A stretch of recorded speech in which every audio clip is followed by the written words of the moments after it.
He's the host of numerous television shows on HGTV. He's been on CNN. He's been on Oprah. And besides that, he's also just an incredible craftsman. And he's going to talk about how he uses FLIR's technology to build these amazing pieces that he does. So with that said, I would love if we could welcome Chip Wade to the stage. Appreciate that. Let's give it up for Jake. What a fun job he has, right? He gets to blow stuff up every day.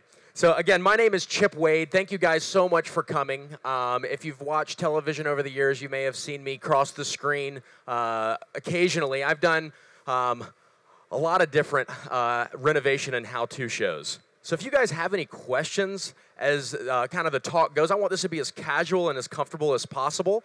So just throw a hand up. If it's a good time, I'm just going to call on you and we'll talk through it. Does that sound good?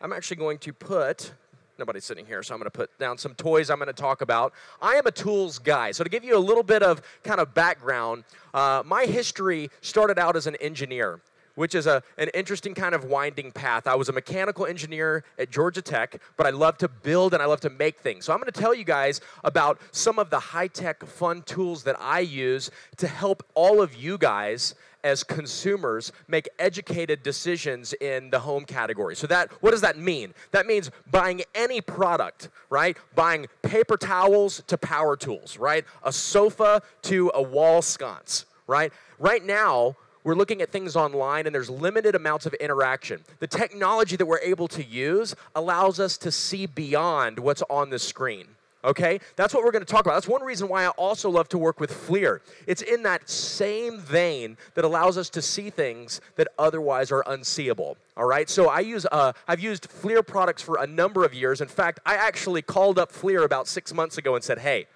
I've been using your stuff for so long. I see y'all's stuff all the time.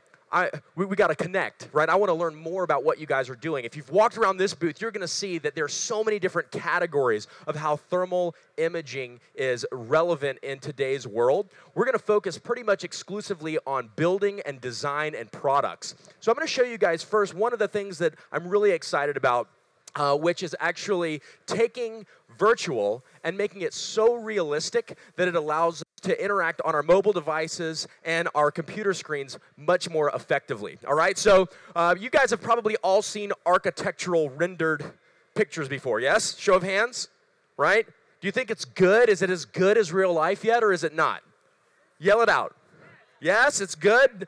No, it's not? Okay, all right, so we have both ends of the spectrum, which is okay, but I wanted to expose you guys to some of the latest technology that we're working with, and it's all for y'all's benefit. It's for our benefit as consumers to help tell that story, to make these decisions better, right? We want to know more information before we buy. So this is a kind of a good example. One of these images is actually a real high-resolution photograph that you would see in a national magazine. This has been in a national magazine, okay? One of them is an architectural rendered picture. All right? So which one's real and which one is fake? Anybody? So if this one here, real or fake? Show of hands. We're going fake, real. Real? Or is this one real? Or is this one? We're very confused, right? The interesting part about this is that it's pretty much indistinguishable at this point, right?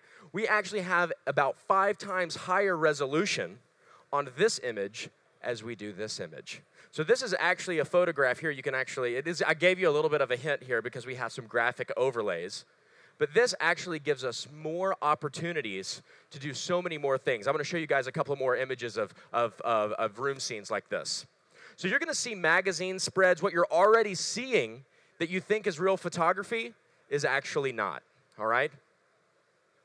Other room scenes like this. This allows us to swap things out really, really simply. This is one of my passions, is creating these types of look and feels, all right?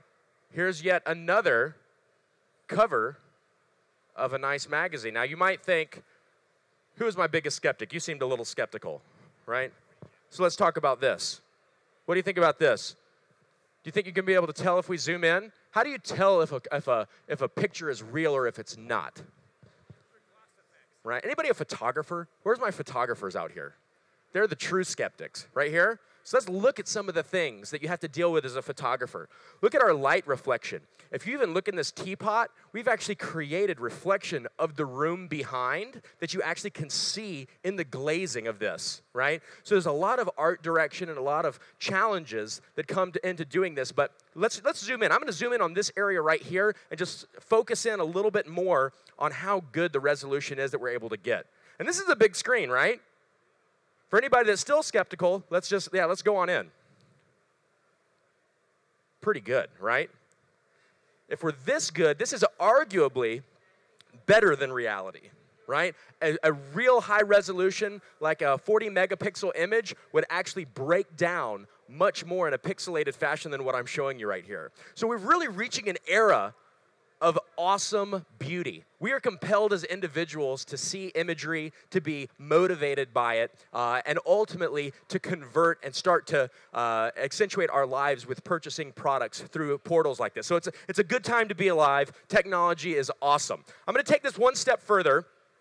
This is how we're taking this step in seeing the unseen, right? We're creating fully interactive items, which this is actually the first completely virtual interactive show house.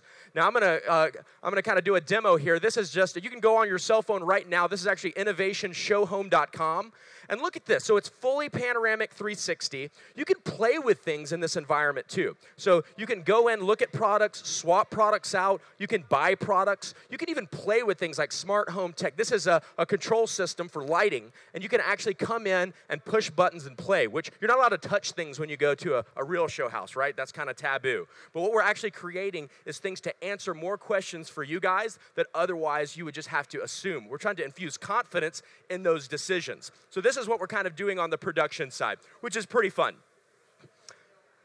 Any questions on that? Before we move forward, we're going to look at some actual real spaces after this, and I'm going to show you guys how we use real tools to see some unseen things as well. Pretty fun though, right? It's all happening. All right. So now we're going to transition into kind of realistic land, right? So this was all driving towards answering unknowns on the computer screen or on your mobile device. Now this is real life. This is your house, right? This is your parents' house or your friend's house, and you're wanting to renovate it. Has anybody done a home project in the last, couple of years? Yes? It's always followed by this lovely lady's expression. It's kind of like a half eye roll, like, yes, it was the most stressful thing ever, right? It always takes longer, it's more expensive, and it's more stressful than you ever thought it would be, correct? Now, why is that? We've been building homes for a long, long time. You'd think we would have figured it out by now, and this should be a very simple process, but it's not. Do you know what the core reason is why it's a stressful process? Because we go in without all the information.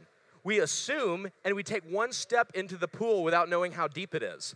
What we're really at a great time in the world right now is that we have the technology to illuminate this pool that we're walking into, all right? So taking away unknowns, using great tools, using high-tech instrumentation to be able to see what we're doing better is what I'm all about, all right? So one of the first ways we do that is with design. Every single project we work on, I actually go out, I send a team, and we actually model the entire existing conditions of a property before we ever start designing. So we build that entire property in full stable dimension 3D. And I actually pull up on my computer screen, whether somebody lives 2 miles down the road or 2,000 miles across the country, and we design it live in 3D with different permutations of that design to allow you guys that might not be able to visualize, that don't do this every day, what the potential outcome could be before we put hammer to nail or before we sign contracts with general contractors or buy materials, right? Knowing what the existing conditions are extremely important. So you're probably seeing, if you've been downstairs, you can see the whole drone world is exploding, right? Who owns a drone? Anybody? It's so cool, right? I mean, they're getting so cost effective now. Most of us average folks can just go out and get one and play with it. We also use aerial to be able to start mapping out things, right? The technology to be able to fly even a 360 camera over a property and stitch it together in 360 for your particular property is part of a progression that we're working on. FLIR is already ahead of that curve. They have full integration of thermal. I'm going to tell you in a minute why that's important. It's not just novelty. Thermal imaging is not just a kind of a fun toy to play with. It's extremely practical, and again, it allows us to see inside and answer questions that are otherwise unknown. So this is a fun project. This was a barn that people always email my website, and they want to, these shows, they want their house to be renovated, right? Have you ever wanted to be on a renovation show? Anybody? Maybe. Good experience, bad experience? These can be really fun. I would say if I'm doing it, I would recommend it. How about that? Is that good? Is that too much? All right, so this was a fun barn project. You can see there's all these different stalls. What I ended up doing is showcasing in full three-dimensional design what a house could look like inside a barn instead of building this client a completely new house. So we ended up transitioning this barn into this, right? Now, it would have been very, very difficult for me to just kind of wave my arms and point at things and say, hey, guys, we're going to put your kitchen right here where this barn stall is, right? They didn't want to have a house in the barn. They weren't asking for that. I said, I can save you a whole bunch of money by not spending $600,000 building a new house. Let's do an overall macroscopic budget of about $225 and get it all under roof that you already have. So we were able to save them significant money, but we were able to tell that story by using technology to answer and unveil those unknowns. Pretty cool, right? Now, what we see here is some unorthodox fun things going on, which is what I'm all about. I don't do traditional design at all. Homeowners rarely tell me exactly what they want, right? But that's what a great designer is here for, is to reach into your world and pull out the true nuggets of reality and then craft something that really fits and works really well. So what we actually have here is a 2-story barn. I'm going to show you guys some more details of this fun clock we made too. But look at this. This is a little bit weird, isn't it? Do you see that? Do you know what that is? It's a big picture window that's looking into the rest of the barn. Now, for me in my house, I would hate this, right? I like animals, but not this much. These people were like hardcore animal lovers. They had horses, tons of dogs, cats. You saw the pig, right? And that was something to where now, when these people's friends and family come over, they don't have to convince them that this space was created for them. They're like, oh man, Wayne, Elizabeth, I can tell that this is your house. It's beautiful, and they're close to what they love. Pretty fun, right? Fun feature, you can see the horse and how they're kind of back in here. Even fun features like this. Look at this at the dining table. We actually made at hearth heights. We put a fireplace actually on top of the kitchen table. Right? Imagine that. Fireplaces are those notorious features in the house that tend to get in the way, and they're preserved sometimes unnecessarily. Consider bringing your fireplace a little bit higher so you can experience it with different types of furnishings, like a table, where it's not hidden and looking like you're blocking it off. Pretty cool? All right, this was a fun, these are the types of things that I just absolutely love to do, which is to create one-of-a-kind installations that are purposeful. I had a big, tall wall here. From a designer standpoint, all I had was a big canvas that I needed to fill up. Now, I could have gone and done some art or put some wall covering on here, but that's not my style, right? I wanted to create something purposeful. So I actually designed this 16-foot-tall wooden clock that actually is operational. Now, this is a story piece. Having this going off in your house is super cool, right? It's real weights, a real pendulum, and it really, really worked. Pretty cool, right? All right, so this is the outside of that barn. Now, this is where we're starting to integrate real tools into making scenes like this become a reality, right? It's hard.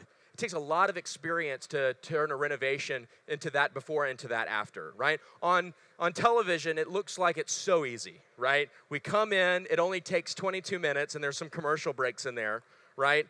It's like you meet the young couple. I already have the design plan in my back pocket magically, right? That just happens in reality, right?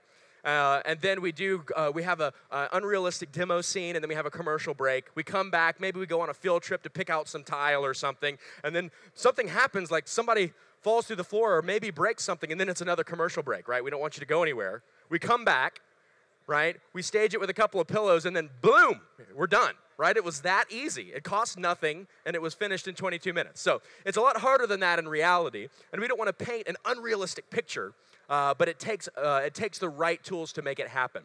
One thing I did here is I actually utilized technology to look into the worthiness of this roof. So this was a composite slate roof, which is very expensive, but extremely fragile.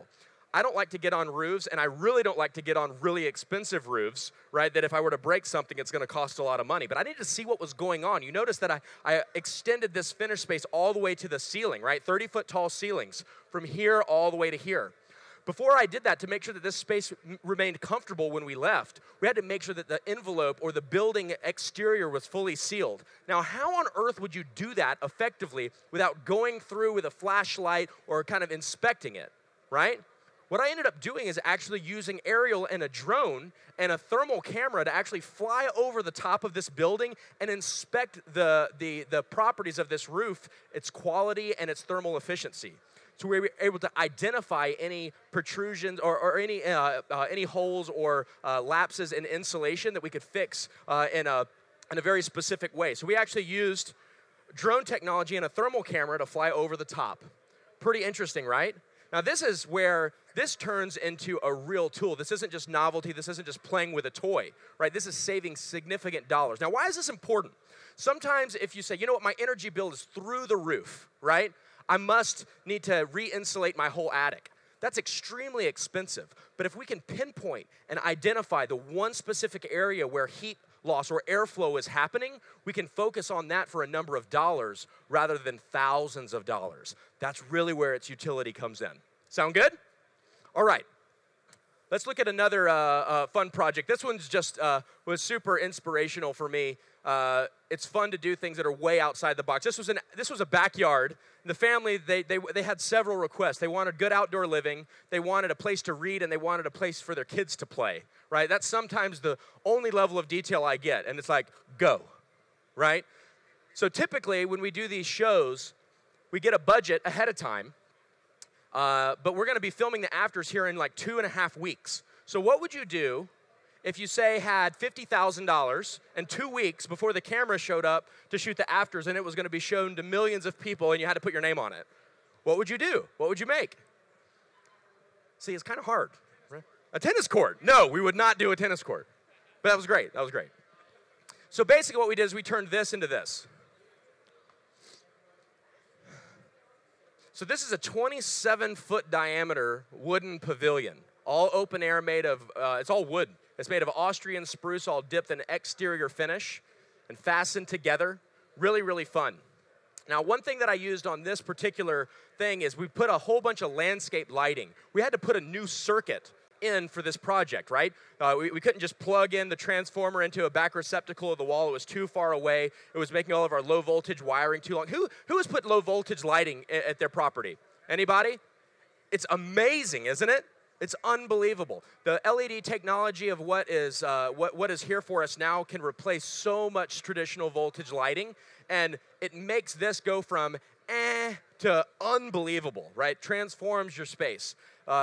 Exterior lighting may be the one project even this year at your home that can renew it into something that you never thought it could be just by changing its personality. Now to do that, I had to add another circuit in the panel, all right? Now while I'm in there, I always like to leave spaces better than when I found them, right? So what I was able to do is actually use another thermal technology to see inside the panel of what's going on without actually having to touch it. One of my favorite tools here, this is actually called the C3. This is a thermal camera. I know it kind of just looks like a cell phone, right? An incredibly powerful tool that can fit in your toolbox. It can fit in your glove box. I keep one of these in my truck all the time, along with that same, I don't know where it went, that monocular that we're going to be giving away at the end of this talk is one of my go-to tools that stays in my truck at all times. You can use it for all kinds of things. You know how I was talking about scanning? Even from the ground of a roof line, maybe you have squirrels in the attic, right? You're like, where is that little varmint getting in, right? I have a squirrel in my attic the other day, and it's scratching, right over my master bedroom, and my wife is freaking out, right? Instead of crawling around dangerously up in the attic, I'm able to wait until daylight when it gets a little bit warmer, right? And it's a little cooler inside. And I use my thermal camera to just scan, and I can actually see a plume of a heat signature coming in, right? Or vice versa. It's according to which season you're in. As long as there's a temperature differential from the inside to the outside, you're going to be able to use a tool like this to identify that's where the squirrel's coming in, right? So I'm not having to move a ladder dangerously around the outside of this house in order to solve the problem. Pretty cool. But what I did here is I actually scanned the electrical panel to just make sure there was no problems inside the panel. Electrical panels are notorious for showing heat where there could be circuits that are not operating properly. Now, I'm not condoning you guys go in and get in and start working in a panel. None of us need to be doing that unless you're a licensed electrician. But identifying a problem might cue you to get the right folks in to help you out, right? So having a tool like this is incredibly, incredibly helpful. You can actually see just how this works. Anybody have any questions before we look at one more example? Everybody doing good? All right. You liking it? Yes, ma'am. The squirrel. We're hitting home with the squirrel.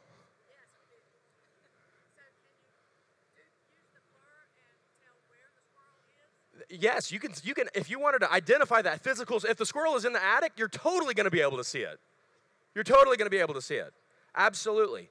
A squirrel, so again, even that monocular that we're going to be giving away in a moment, Vache told us some of the specs of that. You're going to be able to see a human body or a live animal up to a few hundred yards away. So in an attic, you're extremely close proximity. You're going to be able to see it in full definition. You're going to be able to tell what kind of squirrel it is. That's right. But yeah, you can identify if something's up there, but really, like I said, you want to try to scare those guys out, identify where they're getting in, and then repair it without them being inside, right? That's the safer way. All right. Here's just a few more pictures of that project, which was pretty fun. These are actually styrofoam blocks that I cut with a hot wire, right? So these would float in the pool if you wanted to. And I actually coated them with concrete out of a spray gun and colored them the specific gray color. Pretty fun, right? So that's the reading pod. And that was a little playground we did. Super fun. All right, we got time for one more. How we doing on time? We good? I think I got a couple of different kitchens left. This one's a little bit more traditional, and I got one that's really modern. Which one would you like to see? Modern? Okay. Let's look at that. I'm gonna zip through this one then. We'll hit a modern. This was a fun drawbridge table that we made.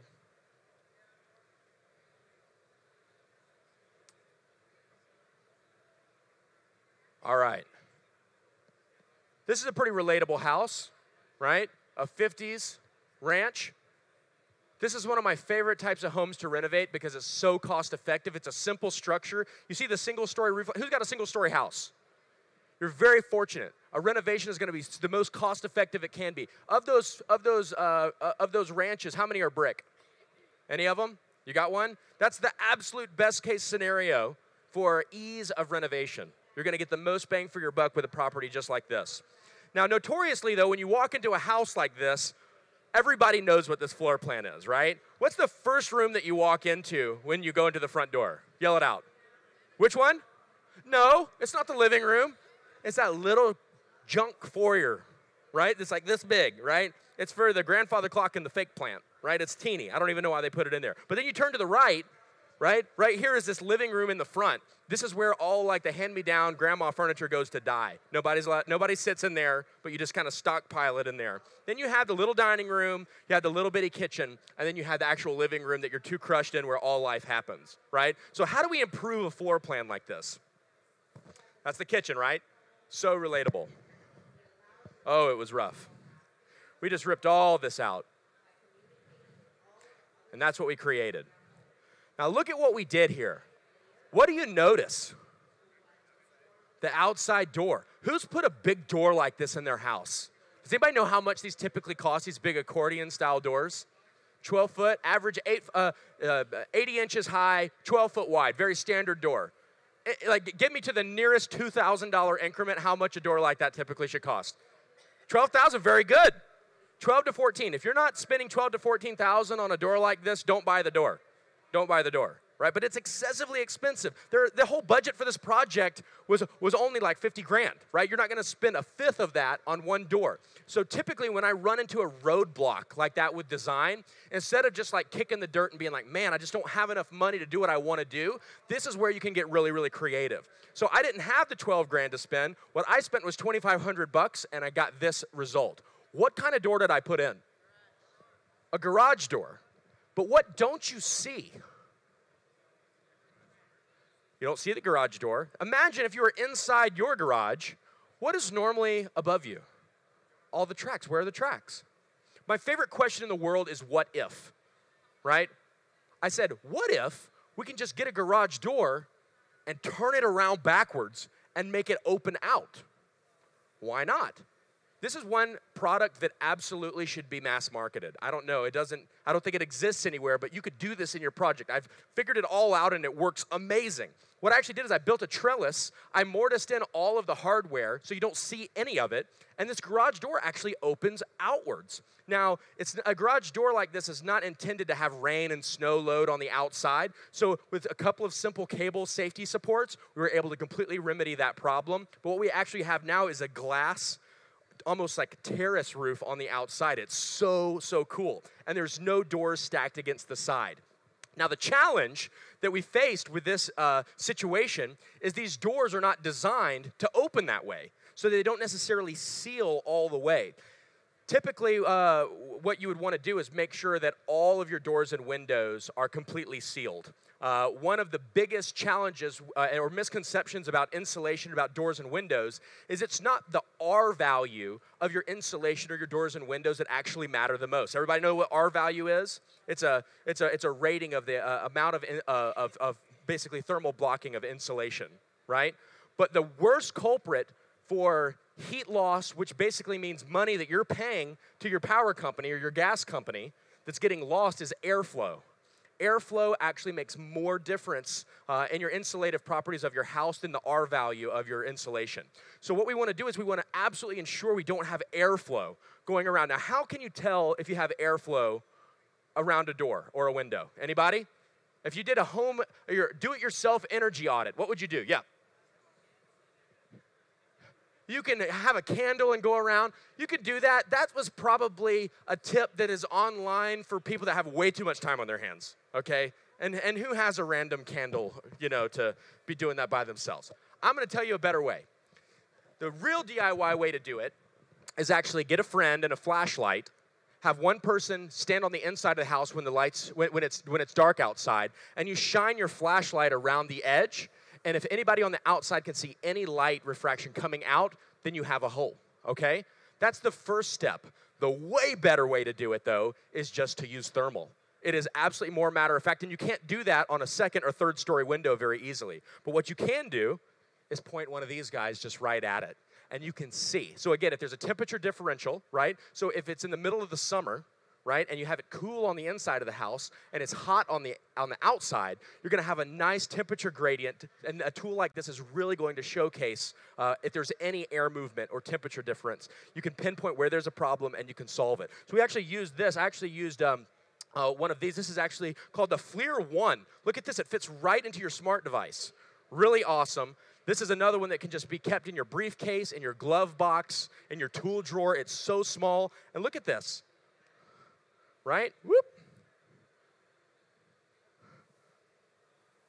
Really, really awesome, right? So you're going to be able to go around, and this is a tool that is not too technical for the average DIYer. It's completely easy to use, it's cost effective, and you can see it right over on this table over here. Again, identifying problems, seeing things we can't see with our eyes to make much bigger difference in our projects that ultimately make beautiful spaces and save us money in the process.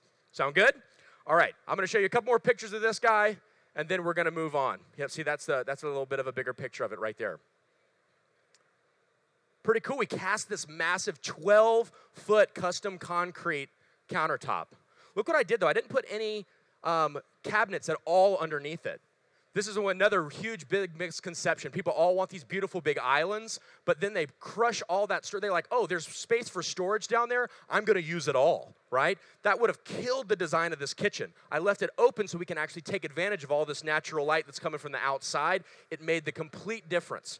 But what we did is actually created this awesome slab where there's a sink and a cooktop, and we just integrated all of the utilities inside that countertop. Really, really cool process. It almost killed me putting it in. We actually broke this engine hoist. Each one of these was a 3-ton engine hoist, and this guy, the welds literally broke. We weren't able to show that on TV, but it happened. Luckily, nobody was underneath there. But we put it all in, and we ended up having a great time. All right, I'm going to let you guys go. If you guys have any more questions, please come find me, find anybody with a FLIR badge or a FLIR shirt on. Come check out these tools, get one for yourself, and again, if I can be of assistance for you guys, helping you make educated decisions on anything products or home, I'm here for you. Thank you guys so much.